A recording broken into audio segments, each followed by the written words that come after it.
नमस्कार दोस्तों, आज ये class speed time and distance की तीसरी क्लास है। इससे पहले हम लोग दो क्लास ले चुके हैं, जिसमें मैंने एक में बेसिक और दूसरे में एवरेज स्पीड को, औसत चाल को बहुत ही गहराई से कवर किया हुआ है। आज की एक क्लास में एक नए कॉन्सेप्ट को पढ़ने वाले हैं। कॉन्सेप्ट क्या है? कॉन्सेप्ट ये है कि यदि डिस्टेंस इक्वल हो और उसको दो अलग अलग स्पीड से तय किया जाए तो जो स्पीड का रेशियो होगा उसको उल्टा कर दोगे तो समय का रेशियो मिल जाएगा। अब इसका उपयोग कहाँ करना है इसको हम समझेंगे। बहुत सारे प्रश्न इस पे जो बहुत महत्वपूर्ण हैं इस पर आधारित प्रश्न करेंगे।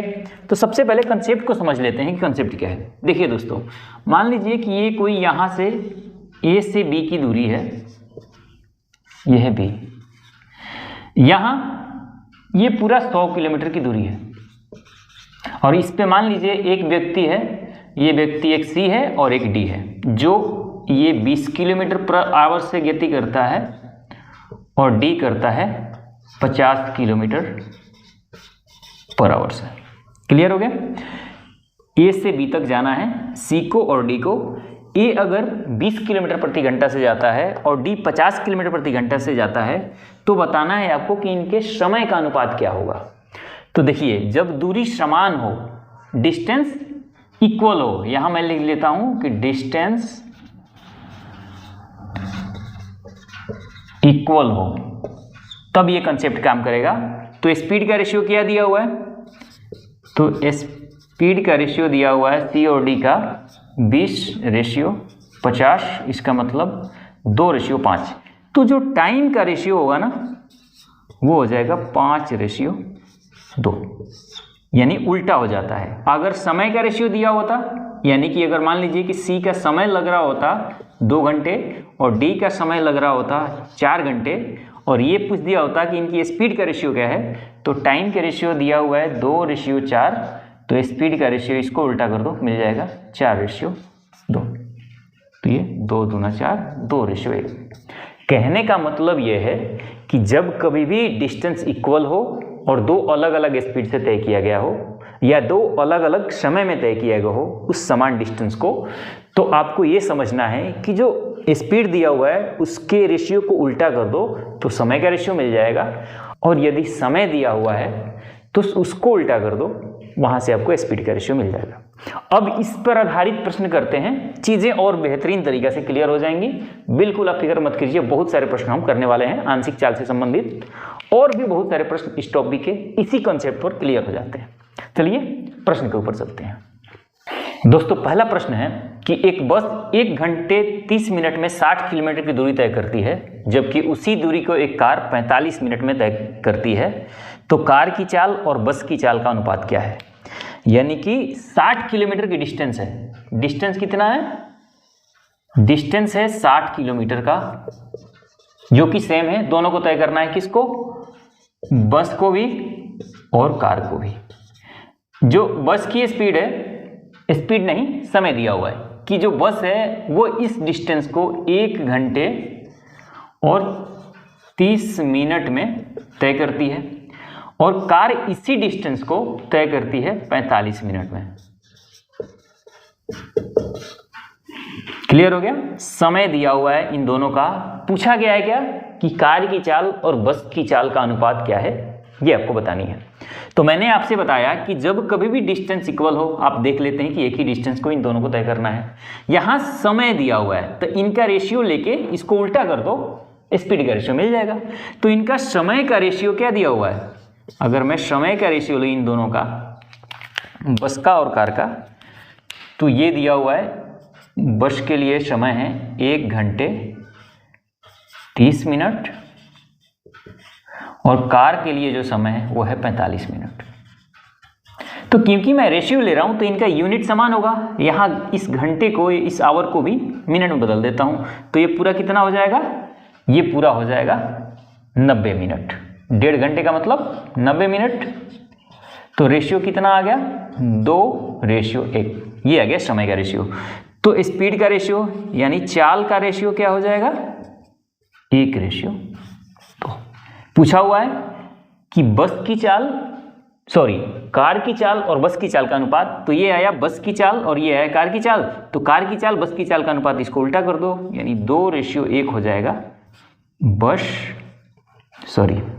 कार और बस का अनुपात की चाल। क्लियर हो गया? इस तरह से आप बहुत आसान तरीका से इस तरह के प्रश्न आराम से कर सकते हैं। और भी तरह के प्रश्न इसी कॉन्सेप्ट से सॉल्व हो जाएंगे। आप बने रहिए वीडियो में, अच्छा लगा है तो लाइक कर दीजिए। इस तरह के और प्रश्न करेंगे, डिफरेंट तरह के प्रश्न करेंगे, आपको मजा आने वाला है अगर इस वीडियो में बने रहते हैं। अगले प्रश्न की ओर चलते हैं। दोस्तों अगला प्रश्न है कि दो व्यक्ति एक साथ कुछ दूरी चलना शुरू करते हैं। दो व्यक्ति एक साथ कुछ दूरी चलना शुरू करते हैं। एक 4 किलोमीटर पर आवर से तथा दूसरा 3 किलोमीटर पर आवर से चलता है, तो पहले वाला दूसरे से आधे घंटे समय जल्दी पहुंच जाता है। यानी पहले वाला आधे घंटे जल्दी पहुंच जाता है। तो आपको बतानी है कि दूरी कितनी है, कितनी दूरी चलनी है उन दोनों को। यानी कि दूरी दोनों को सेम ही चलनी है। दो व्यक्ति हैं, मान लीजिए कि ये कोई दूरी है, ये चलनी है। मान लीजिए ए और बी दो व्यक्ति हैं। प्रश्न कहता है कि ए यानी एक व्यक्ति इसको 4 किलोमीटर पर आवर से चलता है और दूसरा इसको 3 किलोमीटर पर आवर से चलता है। ये दूरी कितनी है ये आपको बतानी है। आगे प्रश्न कहता है कि पहले वाला दूसरे से आधे घंटे जल्दी पहुंचता है। तो सबसे पहले अगर डिस्टेंस इक्वल हो तो जो स्पीड का इनका रेशियो दिया हुआ है उसको मैं स्पीड का रेशियो ले लूँगा, 4:3 आ गया। तो टाइम का रेशियो हो जाएगा इसके उल्टा 3:4। अब ये देखिए यहाँ समझने वाली बात है, थोड़ा सा ध्यान फरमाइएगा इधर। प्रश्न कहता है कि पहले वाला कितना आधे घंटे जल्दी पहुँचता है। पहले वाला आधे घंटे जल्दी पहुँचता है। ये पहले वाला है, ये दूसरे वाला है। यहाँ देखिए स्पीड दिया हुआ है 4, तो समय कितना ले रहा है 3। ये अगर 3 से चल रहा है स्पीड से तो 4 समय लेता है। तो यहाँ देखते हैं कि ये पहले वाला कितना समय कम लेता है। तो यहाँ देखते हैं कि 1 समय कम लेता है। इसी 1 की वैल्यू या 1 यूनिट मान लीजिए, क्योंकि रेशियो में कोई यूनिट होती नहीं है तो 1 यूनिट कह दें या 1 कह लें। इसी 1 की वैल्यू क्वेश्चन में दिया हुआ है आधे घंटे, यानी इस 1 आधे घंटे के बराबर है। तो अब जो निकालना हो उससे मल्टीप्लाई कर देना है आपको, और कुछ नहीं करना। निकालना क्या है? डिस्टेंस। डिस्टेंस क्या होता है? Speed into time. डिस्टेंस क्या होता है? दूरी बराबर होता है चाल गुना समय। तो चाल अगर इसका लें तो समय इसका 3 आएगा, अगर दूसरे का चाल लें तो दूसरे के लिए समय है 4, यानी दोनों केस में 12 आएगा चाल। तो क्या करेंगे आप? 12 से यहाँ मल्टीप्लाई कर देंगे, करेंगे 2 छक्के 12, ये आ गया 6 किलोमीटर। यही होगा आपका आंसर। इसकी दूरी कितनी है? 6 किलोमीटर। क्या करना है एक बार फिर से ध्यान से समझिए। स्पीड दिया हुआ है दोनों का, मैंने स्पीड का रेशियो लिया, उसके बाद टाइम का रेशियो मुझे मिल गया। यहाँ से देखना है कि इस क्वेश्चन में पहले वाला 1 यूनिट समय कम लेता है, ये 4 लेता है, ये 3 लेता है, यानी 1 समय कम लेता है। इस 1 की वैल्यू क्वेश्चन में दी हुई है ½ आवर, तो 1/2। अब जो निकालना है इस 1 यूनिट की वैल्यू मिलने के बाद अब जो निकालना होता है यहाँ मल्टीप्लाई कर दो। तो यदि 1 की वैल्यू 1/2 है तो 12 की वैल्यू, क्योंकि डिस्टेंस निकालनी है तो डिस्टेंस होता है स्पीड इंटू टाइम। तो 12 की वैल्यू क्या होगी? 12 से गुणा कर दो, 6 आ गया, 6 किलोमीटर आंसर हो गया। आइए इस तरह के और प्रश्न करते हैं। बिल्कुल घबराइए मत, एकदम सारे कंसेप्ट आपके क्लियर होने वाले हैं, बस बने रहिए। अगले प्रश्न की ओर चलते हैं। दोस्तों अगला प्रश्न है कि एक व्यक्ति अपने सामान्य गति की 3/4 से चलकर अपने कार्यालय सामान्य समय से 20 मिनट देरी से पहुंचता है, तो उसका सामान्य समय कितना है? यानी एक व्यक्ति 3/4 से चलता है तो वो लेट कितना हो जाता है? लेट हो जाता है वो 20 मिनट। तो उसका एक्चुअल समय क्या है? सामान्य समय, नॉर्मल टाइम क्या है ये आपको बतानी है। नॉर्मल टाइम क्या है ये बतानी है। क्वेश्चन में यही पूछा हुआ है। तो 3/4 से चलने का मतलब क्या है कि यदि उसकी स्पीड 4 है तो 3 से चलता है, तो यहाँ स्पीड का रेशियो हम ले लेंगे। तो यानी 4 की अगर स्पीड है तो 3 से चलता है। 3/4 का मतलब ये है ना कि 4 की स्पीड है, 3 से चलता है, तो समय का रेशियो क्या आ जाएगा? 3:4। अब प्रश्न कहता है कि वो 20 मिनट लेट पहुंचता है। अब देखिए 4 के बजाय अगर 3 से चलता है तो यहाँ 3 समय के बजाय 4 समय में पहुंचता है, यानी 3 यूनिट समय लेने के बजाय 4 यूनिट समय लेता है। तो यहाँ कितना समय ज़्यादा लेता है? 1 यूनिट। ये 1 यूनिट समय ज़्यादा ले रहा है, 3 के बजाय 4 लेता है। इसी 1 यूनिट की वैल्यू यहाँ दी हुई है 20 मिनट। क्वेश्चन में दिया हुआ है 1 यूनिट की वैल्यू 20 मिनट। अब पूछा हुआ है कि उसका सामान्य समय कितना है। अगर वो एक्चुअल स्पीड से चले, अपना ही स्पीड से चले जो उसका सामान्य स्पीड है, तो समय कितना लगेगा। तो सामान्य समय उसके लिए क्या है, 3 है, क्योंकि सामान्य स्पीड 4 तो सामान्य समय 3, तो 3 से मल्टीप्लाई कर देंगे, ये आ गया 20×3 60 मिनट, आंसर हो गया। यानी कि अगर वो 3/4 से ना चले, अपनी चाल के सामान्य समय से चले, तो वो 60 मिनट यानी 1 घंटे में कार्यालय पहुंच जाता है। लेकिन क्वेश्चन कहता है कि 3/4 से चलता है तो 20 मिनट देरी से पहुंचता है। ठीक है, तो वही सामान्य समय निकालना था आपको, तो वो है 60 मिनट। क्लियर हो गया। आइए कुछ और प्रश्न की ओर चलते हैं। दोस्तों प्रश्न यह है कि एक साइकिल चालक एक निश्चित गति से एक निश्चित दूरी तय की। यदि एक पैदल चलने वाला व्यक्ति उसकी आधी दूरी दुगने समय में तय करे, तो उस व्यक्ति और साइकिल चालक की गति का अनुपात क्या है। यानी कि क्वेश्चन कहता है कि एक साइकिल से चलने वाला व्यक्ति है और दूसरा पैदल चलने वाला, वॉक कर रहा है व्यक्ति, 2 व्यक्ति इस तरह से चल रहे हैं। लेकिन जो साइकिल चलने वाला व्यक्ति है वो कुछ दूरी एक निश्चित समय में तय करता है। अब ये दिया नहीं है कि वो निश्चित समय क्या है और निश्चित दूरी क्या है, तो यहाँ हम लेट करेंगे, मान लेंगे कि वो 1 घंटे में 1 किलोमीटर की दूरी तय करता है। ये हमने मान लिया कि साइकिल वाला 1 घंटे में 1 किलोमीटर की दूरी तय करता है। अब ये जो पैदल चलता है, जो वॉकिंग करता है, उसका कहता है कि ये जो व्यक्ति है वो उसकी आधी दूरी को, किसकी आधी दूरी, उसकी, इसका मतलब कि साइकिल वाले की आधी दूरी, यानी ये 1 किलोमीटर चलता है तो ये आधे किलोमीटर की दूरी को दुगने समय में तय करता है। दुगने समय मतलब ये 1 घंटे में इस दूरी को तय करता है 1 किलोमीटर को, तो ये करता है 2 घंटे में आधी दूरी को। तो ये करता है 2 घंटे में आधी दूरी, तो 1 घंटे की दूरी, 1 घंटे में कितनी दूरी तय करेगा, तो 1 घंटे में ये दूरी तय करेगा 1/4 किलोमीटर। 2 घंटे में यदि 1/2 किलोमीटर कर रहा है तो 1 घंटे में और कम करेगा, यानी 1/4 किलोमीटर करेगा। अब प्रश्न कहता है कि पैदल चलने वाले व्यक्ति और साइकिल वाले व्यक्ति की चाल का अनुपात क्या है। तो देखिए चाल क्या होता है, 1 घंटे में चली गई दूरी या 1 मिनट में चली गई दूरी, तो ये 1 घंटे में 1 किलोमीटर चलता है और वॉकिंग करने वाला 1 घंटे में 1/4 किलोमीटर चलता है।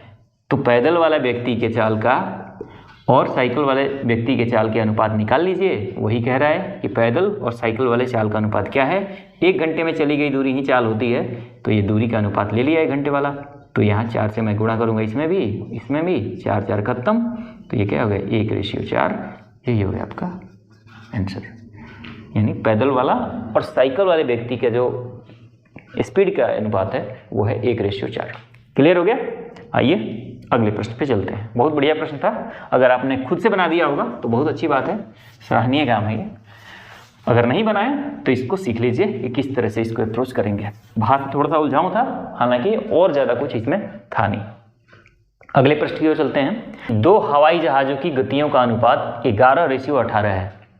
यदि पहला हवाई जहाज़ 3 घंटे में 1650 किलोमीटर की दूरी तय करता है, तो दूसरे हवाई जहाज़ की गति मीटर प्रति सेकंड में कितनी है। यानी कि 2 हवाई जहाज की गति का अनुपात दिया हुआ, स्पीड का रेशियो दिया हुआ है, किनके, इन दोनों का 11/18। अब पहले वाला 3 घंटे में 1650 किलोमीटर की दूरी तय करता है, तो 1650 को अगर मैं 3 से भाग दे दूं स्पीड निकालने के लिए पहले वाले का, कि हमें एक्चुअल स्पीड मिल जाए, तो पहले वाले की स्पीड कितनी हो जाएगी, 3 × 5 = 15, 3 × 5 = 15, 0। यानी पहले वाले का स्पीड कितना है, 550 km/h। ये है, वो कहता है कि 3 घंटे में वो 1650 किलोमीटर की दूरी तय करता है, तो 1 घंटे में कितना करेगा, मैंने 3 से भाग दे दिया, 550 km/h। अब आपको ये चीज़ें देखनी है कि 550 km/h पहले वाला दूरी तय करता है और इसका रेशियो है 11/18। तो 550 लाने के लिए आपको इसमें कितने से गुणा करना पड़ेगा, तो 50 से गुणा करने पड़ेगा 11 में, क्योंकि पहले वाला यही है। तो 50 में इससे गुणा करते हो तो 50 में इससे भी गुणा करना पड़ेगा, तो ये हो गया 18 × 5 = 90, 900। ये 900 आया km/h में, क्योंकि ये भी km/h में है। लेकिन पूछा हुआ है कि दूसरे का मीटर प्रति सेकंड में चाल, तो मीटर प्रति सेकंड में बदलने के लिए क्या करना पड़ेगा, 5/18 से गुना, तो ये हो गया 9 दूना 18, 2 से करोगे तो आ गया 50, ये आ गया 250 मीटर पर सेकेंड, यही हो गया दूसरे हवाई जहाज का स्पीड मीटर पर सेकेंड में। एक प्रश्न और करते हैं, फिर क्लास को बंद करेंगे और अगली वीडियो में फिर से मिलेंगे, ठीक है। चलिए, ये प्रश्न बन जाना चाहिए, इस तरह के प्रश्न मैंने बता दे रखे हैं। प्रश्न क्या है, ध्यान से सुनिए, ट्रेन वाला प्रश्न है कि एक रेलगाड़ी अपनी स्वयं की चाल की 7/11 चाल से चलकर किसी स्थान पर 22 घंटे में पहुंचती है। 22 घंटे में पहुंचती है, ये लेट होने की बात नहीं है, ध्यान रखना है यहाँ पे कि वो 22 घंटे में पहुंचती है 7/11 से चल के रेलगाड़ी। यदि रेलगाड़ी अपनी स्वयं की ही चाल से चले तो कितने समय की बचत हो जाएगी? बचत कितने समय की हो जाएगी यदि वो लेट वाले स्पीड से ना चले, 7/11 से ना चले, एक्चुअल स्पीड से चले। तो यानी 7/11 से चलती है तो उसके पास क्या होता है, 22 घंटे में पहुंचती है। 22 घंटे में वो पहुंचती है, ध्यान रखना है, पहुंच जाती है 22 घंटे में। यानी कि इनकी स्पीड का जो रेशियो दिया हुआ है वो दिया हुआ है 11:7, यानी कि 11 स्पीड था, 7 से चलता है, इसका मतलब ये है। तो टाइम हो जाएगा 7:11। अब प्रश्न ये कहता है कि भाई वो 22 घंटे में पहुंचती है अगर वो कम स्पीड से चलती है, यानी 7 के बजाय 11 के बजाय 7 से चलती है तो 22 घंटे में पहुंचती है। यहाँ कितने में पहुंचती है, 11 में। तो इस 11 की वैल्यू कितनी दी हुई है, 22 दी हुई है। तो 1 की वैल्यू कितनी हो जाएगी, 22/11 2, यानी 1 यूनिट की वैल्यू आ गई 2। अब जो निकालना है, अब गुणा कर दो। मैंने क्या कहा कि 1 यूनिट की वैल्यू निकाल के अब जो पूछा है उससे गुणा कर दो। पूछा गया है कि समय की कितनी बचत हो जाएगी यदि वो सामान्य स्पीड से चले, लेट ना हो, यानी कि उसका सामान्य स्पीड 11 है तो उसका सामान्य समय कितना है, 7 है। अगर वो सामान्य समय से चले तो कितना समय लग जाएगा, इसमें 7 से गुणा करूंगा तो आ जाएगा 14 घंटे। एक्चुअल में उसे 22 घंटे लग रहे हैं और सामान्य समय से चले तो 14 घंटे में पहुंच जाएगी। तो कितने समय की बचत हो रही है, 22 - 14 = 8, यानी कि 8 घंटे समय की बचत वो कर लेगी यदि वो 7/11 से ना चल के एक्चुअल स्पीड से चलती है। 7/11 से चलती है तो 22 घंटे में पहुंचती है, लेकिन एक्चुअल स्पीड से चले तो यहाँ 14 घंटे लगते हैं। तो 22 घंटे से 14 घंटे का कितना कम है, 8 घंटे कम है, यानी 8 घंटे की बचत कर लेती है। कैसा लगा वीडियो, कैसे लगी क्लास, ये आप कमेंट्स में बताइए तसल्ली से। अगर अच्छा लगा हो तो इसको लाइक कर दीजिए, चैनल को सब्सक्राइब कर लीजिए। इस तरह के वीडियो, इस तरह के क्लास आपको हमेशा मिलते रहेंगे। देखने के लिए आपका बहुत बहुत धन्यवाद। मिलते हैं अगले वीडियो में, तब तक के लिए नमस्कार, जय हिंद।